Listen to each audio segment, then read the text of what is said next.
In today's video, I'm going to teach you how to trigger Zaps with Zapier Webhooks. Webhooks let outside tools send data into Zapier the moment something happens, so your automations can start instantly. We'll walk through setting up a webhook-based trigger in a new Zap and make sure you understand what each choice means so you can configure it with confidence. First, head to zapier.com and sign into your account. If you use multiple workspaces, confirm you're in the one where you want this automation to live so your Zap is easy to find and manage later. Next, look to the left sidebar and click Create. From the Create options, choose Zaps. This opens a blank automation where we'll define how the Zap starts and what it does afterward. We're focusing on the trigger, which is the event that kicks everything off. Click the Trigger section at the top of the editor to choose your trigger app. In the app search, select Webhooks by Zapier. This app listens for HTTP requests from other services and is perfect when a tool doesn't have a native Zapier integration or when you want more control over the payload.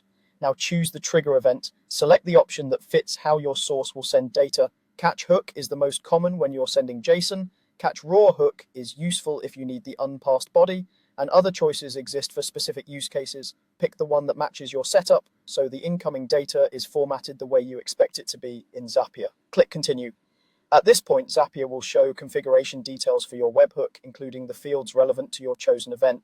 You'll typically see a unique URL associated with this trigger, and Zapier will be ready to receive and interpret requests. If your incoming JSON has nested objects, use the pick off a child key field.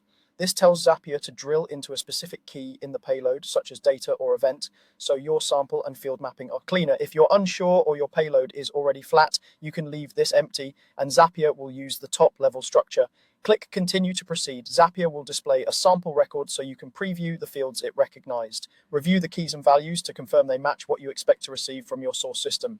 When you're satisfied, click Continue with selected record. This locks in the sample for testing and makes field mapping in later action steps straightforward. That's it, you've configured a webhook-based trigger for your Zap. From here, you can add actions that use the data you just captured to power your automation.